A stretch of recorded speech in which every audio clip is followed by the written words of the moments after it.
নমস্কার বন্ধুরা, আমার চ্যানেলে সকলকে জানাই স্বাগত। আশা করছি সকলে ভালো আছেন, সুস্থ আছেন। আমাদের প্রত্যেক দিনের সংসারের কাজগুলো একটু টিপস মেনে করলে সংসারের কাজগুলো হবে একদম সহজ।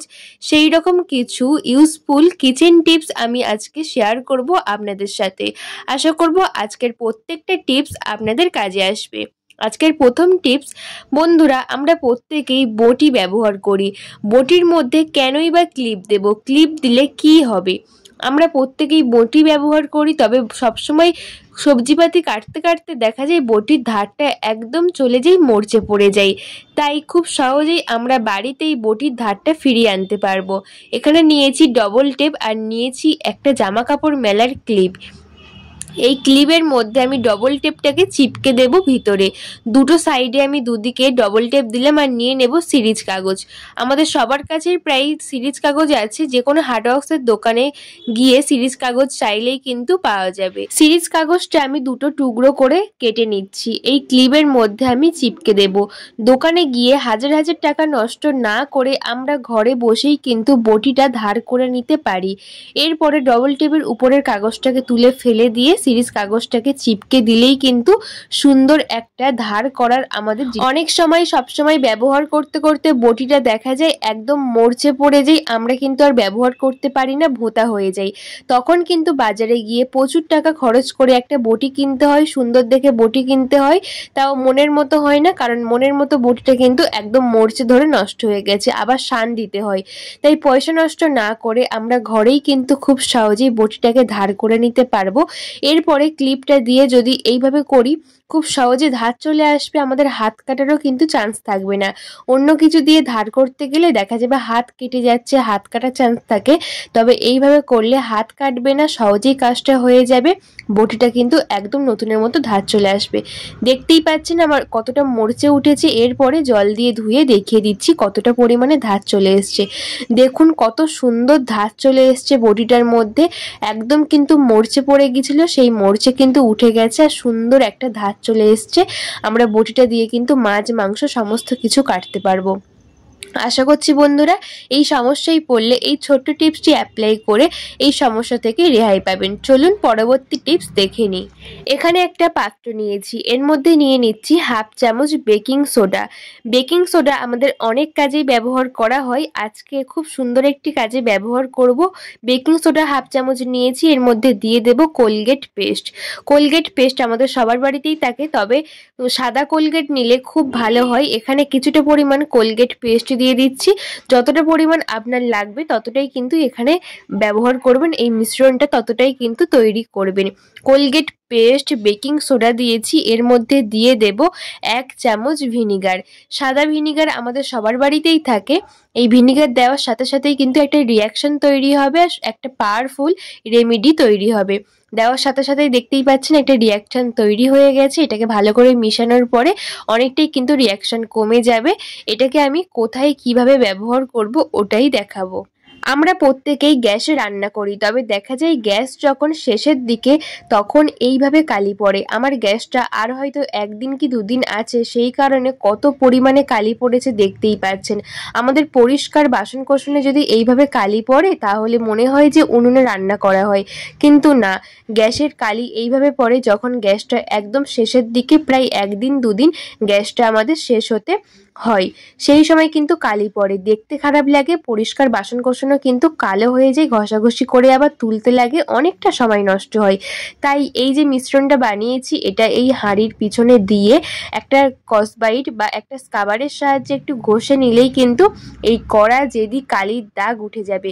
অনেকটা সময় ধরে কিন্তু ঘষাঘষি করতে হবে না, কেউ বুঝতেও পারবে না যে এটা কালি হয়েছে, বা এটা অনেকেই ভাববে যে এটা উনুনে রান্না, কিন্তু না, এটা গ্যাসের রান্না।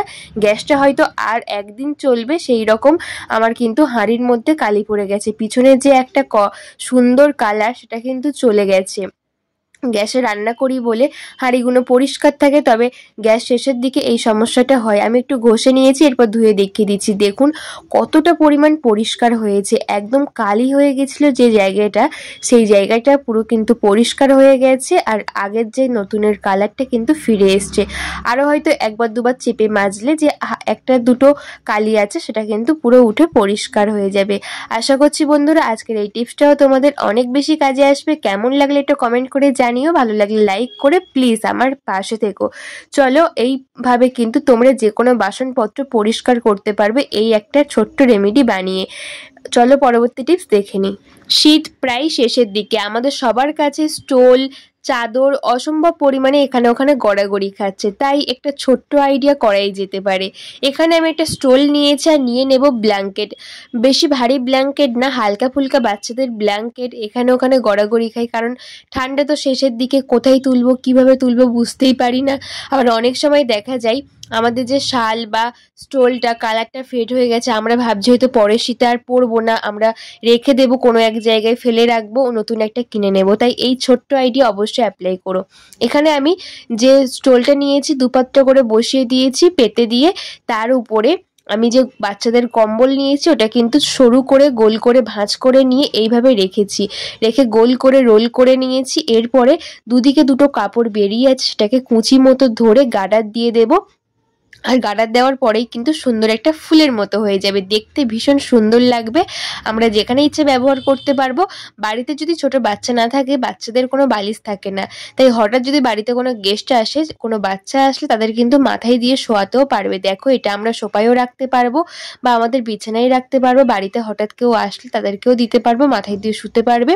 আর পুরনো রং ওঠা চাদর বা স্টোলটাও কাজে লেগে গেল, আর ব্ল্যাঙ্কেটটাও কোথায় রাখবো বুঝতে না পেরে সেটাও সুন্দর মতো কিন্তু রাখতে পারলাম।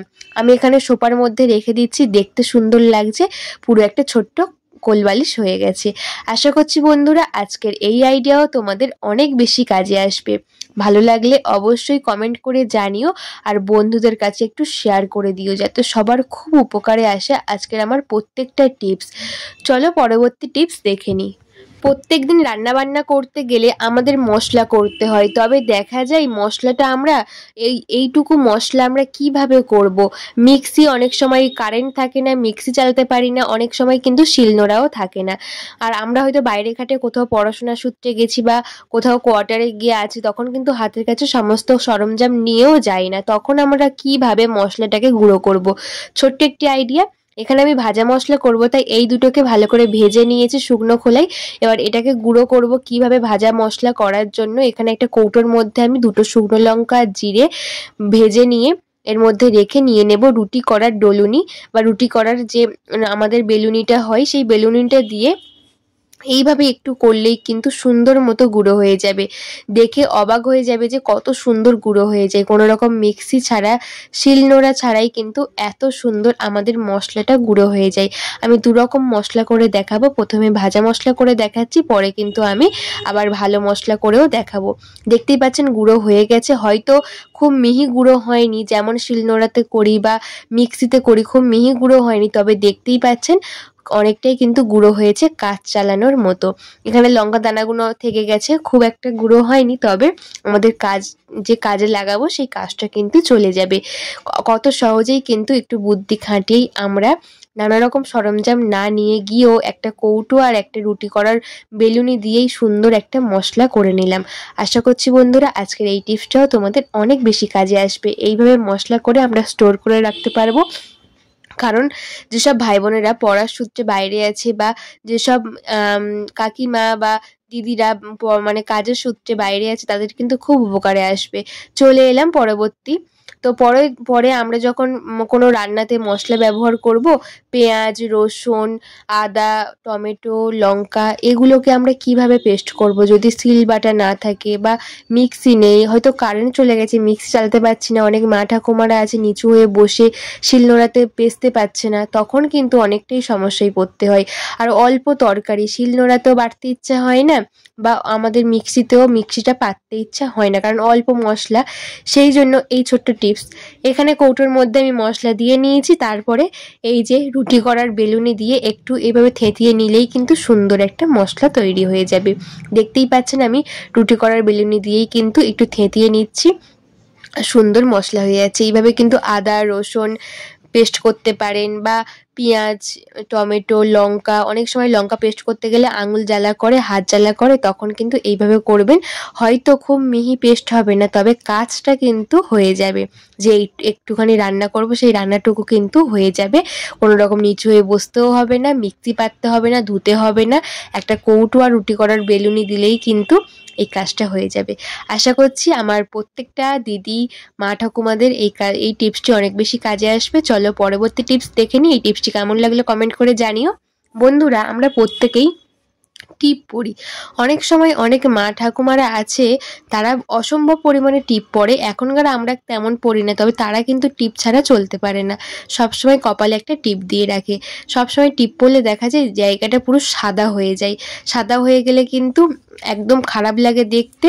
সেই জন্য যখনই টিপ পড়বে তখনই কিন্তু নিয়ে নেবে নারকেল তেল। অল্প সামান্য নারকেল তেল দিয়ে তারপরে যদি আমরা টিপটা পরি, তাহলে দেখবে যে জায়গাটা একদম সাদা হয়ে থাকতো সবসময় টিপ পড়ার কারণে, সেই জায়গাটা কিন্তু সাদা হয়ে থাকবে না। যেমন জায়গাটা তেমনই কিন্তু থাকবে, কারণ একটা তেলের লেয়ার পড়বে, তার উপরে টিপটা পড়লে খুব সুন্দর মতো টিপটা থাকবে। আর দেখবে কোনো সাদা দাগ হবে না, যাতে দেখতে খারাপ লাগে। আশা করছি বন্ধুরা আমার এই টিপসটাও তোমাদের অনেক বেশি কাজে আসবে। কেমন লাগলো একটা কমেন্ট করে জানিও। বন্ধুরা, আমার আজকের প্রত্যেকটা টিপস তোমাদের কেমন লাগলো অবশ্যই আমাকে বলো। ভালো লাগলে লাইক কমেন্ট শেয়ার করে আমার পাশে থেকো, আর বন্ধুদের কাছে একটু শেয়ার করে দিও, যাতে সবার খুব উপকারে আসে।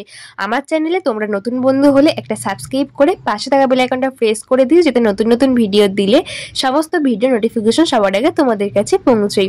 আর আমার আজকে ছোট্ট রিকোয়েস্ট, আজকের আমার ভিডিও তোমরা কে কোন জায়গা থেকে দেখছো অবশ্যই কমেন্ট করে বলো, আমার খুব ভালো লাগবে। সবাই ভালো থেকো, টাটা বন্ধুরা।